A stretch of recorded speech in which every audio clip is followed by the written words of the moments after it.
एक गांव में सरला नामक एक औरत उसके बेटे निरंजन के साथ एक छोटी सी घर में रहती थी। वो दिन रात काम करके मुश्किल से आए हुए पैसों से अपने बेटे को पढ़ाती थी। वो भी अपनी माँ की सहायता करते अपना पढ़ाई भी कर लेता था। निरंजन स्कूल में सभी बच्चों से बेहतर था, सबसे होशियार और सबसे बुद्धिमान। पूछे हुए सभी प्रश्नों का तेजी से जवाब देता था, इसीलिए उसके अध्यापक भी उसकी सहायता करते थे। एक दिन निरंजन अपने दोस्तों के साथ खेल रहा था और वहां पे एक आदमी खिलौने बेच रहा था। सारे बच्चे खिलौने बेचने वाले के पास जाते हैं। निरंजन भी उसके दोस्तों के साथ वहां जाता है। वहां के सारे खिलौने में एक लाल रंग का कार उसको बहुत अच्छा लगता है। भैया, वो लाल रंग कार कितने का है? 50 रुपया बेटा। कार दिखने में बहुत अच्छा है। उस कार की रंग भी मेरा मन पसंद है, पर मेरे पास पैसे नहीं हैं। माँ पहले से ही बहुत मुश्किल से मुझे पढ़ा रही है। अब अगर मैं ये कार खरीदने के लिए उनसे पैसे मांगूंगा और उनके पास अगर उतने पैसे नहीं हैं, तो पैसे ना देने के कारण उन्हें दुख होगा। मैं बहुत अच्छा पढ़ के बड़ा कार खरीदूंगा, मेरी माँ का अच्छा ख्याल रखूंगा। ऐसे सोचकर वहां से चला जाता है। रात में उसी कार के बारे में सोचते रहता है और सो नहीं पाता है। निरंजन, निरंजन, वो सोचता है कि उसकी माँ ने उसे बुलाया और उनके पास चले जाता है। माँ, आपने बुलाया? मैंने नहीं बुलाया बेटा, नींद में आपको ऐसा लगा होगा। ठीक है माँ। वो भी यही सोचता है कि ये उसका वहम होगा और वापस सो जाता है। कुछ देर बाद वही आवाज उसे वापस सुनाई देता है और वो इस बार भी सोचता है कि उसका वहम ही है। पर एक और बार सुनाई देने पर नींद से जाके देखता है तो उसके सामने सुबह देखी लाल रंग का कार होता है। इसी कार को मैंने सुबह देखी थी, ये यहाँ कैसे आ पहुंचा?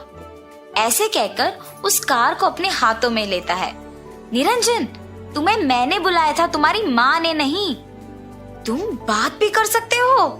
हाँ, मैं बात भी कर सकता हूँ। सुबह मुझे देख के तुम्हें पसंद आने पर भी पैसे ना होने के कारण और तुम्हारी माँ को तकलीफ नहीं देने के इरादे से तुमने मुझे नहीं खरीदा ना, इसीलिए मैं ही तुम्हारे पास आ गया। ऐसे उस जादुई कार से बात करते करते बहुत देर हो जाती है और निरंजन उसे अपने बगल में रख के सो जाता है। रात को देर से सोने के कारण सुबह निरंजन स्कूल के लिए समय पर नहीं उठता है। निरंजन, स्कूल के लिए देर हो रही है बेटा, उठ जाओ। माँ, स्कूल का समय हो गया, आज बहुत देर तक सोया मैं। ऐसे कहकर बहुत जल्दी से स्कूल के लिए तैयार हो जाता है और स्कूल के लिए पैदल जा रहा था जब बहुत देर हो गया। सब लोग स्कूल पहुंच भी गए होंगे। देर से जाऊंगा तो अध्यापक डांटेगी। काश कोई मुझे स्कूल तक छोड़ देता। ऐसे सोचते ही वही लाल रंग का कार उसके सामने प्रकट होता है। निरंजन, आओ तुम्हें स्कूल छोड़ देता हूँ। तुम इतने छोटे हो, मुझे कैसे लेके जाओगे? ऐसे कहते ही कार बड़ा बन जाता है। ये देख निरंजन आश्चर्यचकित रह जाता है। तुम बड़ा भी बन सकते हो? हाँ, बन सकता हूँ, मैं कुछ भी कर सकता हूँ। अब चलो मेरे साथ, तुम्हें स्कूल छोड़ देता हूँ। निरंजन के कार में बैठते ही अपने आप वो गाड़ी हवा में उड़ने लगती है। तुम सचमुच एक जादुई कार हो। ऐसे हवा से जब देखता है तो सारे लोग नीचे छोटे दिखते हैं। स्कूल पहुंचने पर कार रुकती है। शाम को भी मुझे लेने आओगे?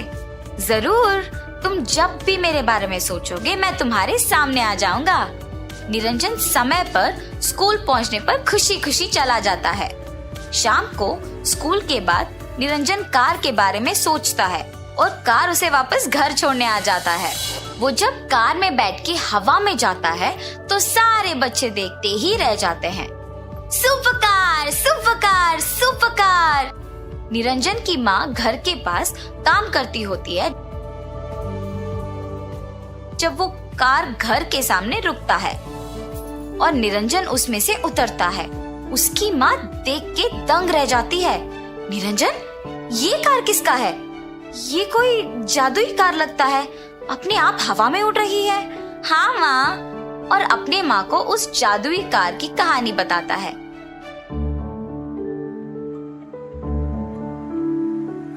माँ, तुम्हें भी कार में सैर कराता हूँ, चलो चलो। ऐसे निरंजन गाड़ी में अपनी माँ को घुमाता है। और इतना ही नहीं, सारे गांव में जिस किसी को भी अस्पताल जाने का था उन्हें ले जाता था। और जो लोग दूर के जगहों को नहीं जा पाते थे उन्हें भी वहां छोड़ देता था। ऐसे उस जादुई कार की सहायता से सबकी मदद करते हुए अपना पढ़ाई करता था। एक दिन निरंजन कार में जाते हुए नीचे देखता है कि कुछ लोग एक जगह पे इकट्ठा हुए। क्या हुआ? सब लोग इधर इकट्ठा क्यों हुए? निरंजन, यहाँ पे एक बूढ़ी औरत है जिनका तबीयत खराब है बेटा। वो चलने की स्थिति में भी नहीं है। अस्पताल को लेके जाना है मगर वो बहुत दूर है और हम सोच ही रहे थे कि कैसे चले और तुम समय पे आ गए। ठीक है, आइए हम उन्हें अस्पताल लेके जाते हैं। ऐसे निरंजन उस बूढ़ी औरत को अस्पताल लेके जाता है और इस वजह से स्कूल नहीं जा पाता है। वो घर वापस लौट के जाता है।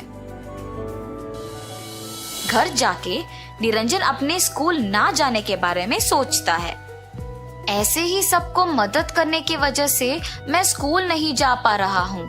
मेरे गांव में बहुत लोगों को मदद की जरूरत है और मैं अच्छे से पढ़कर अपने माँ की अच्छी देखभाल करूंगा। पर अगर ऐसे ही मैं सबकी मदद करने में व्यस्त रहा तो स्कूल नहीं जा पाऊंगा और पढ़ नहीं पाऊंगा।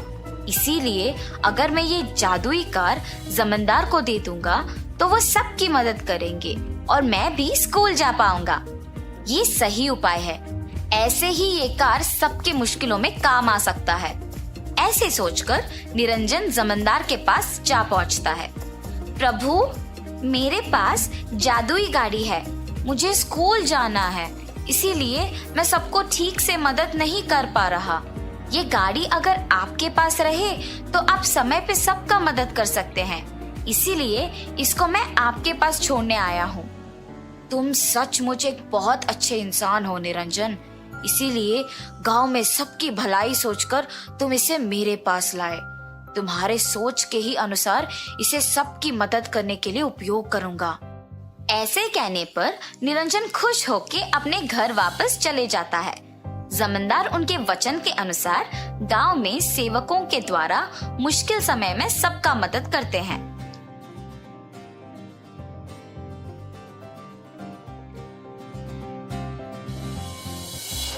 कुछ दिन बाद गांव में अचानक सबकी तबीयत खराब हो जाती है।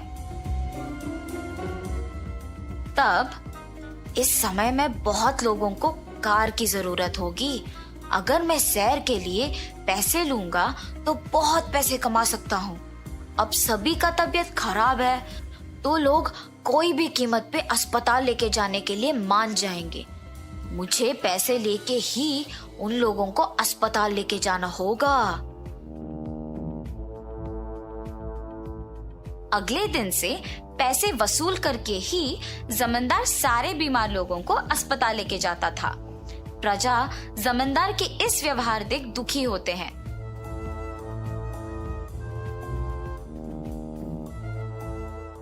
मगर आपातकालीन होने के कारण उनको वो दाम देके ही अस्पताल जाना पड़ता था।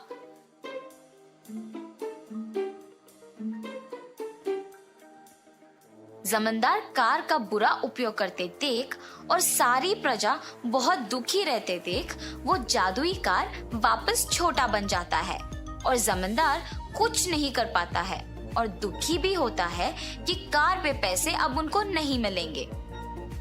कुछ दिन बाद जमींदार खुद बीमार पड़ जाते हैं और चलने की स्थिति में नहीं होते हैं। कार के छोटा होने के कारण उन्हें समझ में ही नहीं आता है कि अस्पताल कैसे चले। उसी तरफ जाते हुए निरंजन ये सब देख उस जमींदार के यहाँ जाते हैं।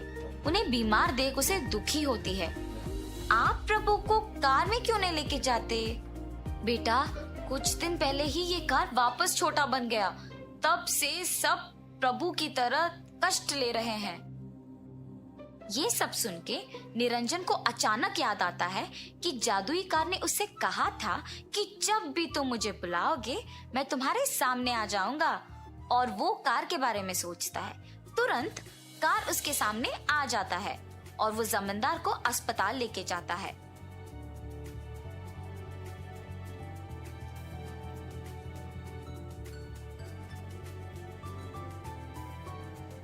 जमींदार के ठीक हो जाने के बाद उन्हें अपनी गलती का एहसास होता है और निरंजन के साथ सबको अपने पास इकट्ठा होने के लिए कहते हैं। निरंजन, तुम एक अच्छे सोच से इस जादुई कार को मुझे सौंप दी और मैंने इसका गलत इस्तेमाल किया। अब अगर तुम नहीं होते तो मैं वापस स्वस्थ नहीं रहता बेटा।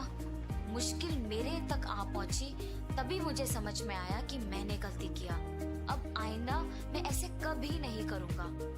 ऐसे जमींदार सबके सामने अपनी गलती का इजहार करते हैं और निरंजन की तारीफ करते हैं।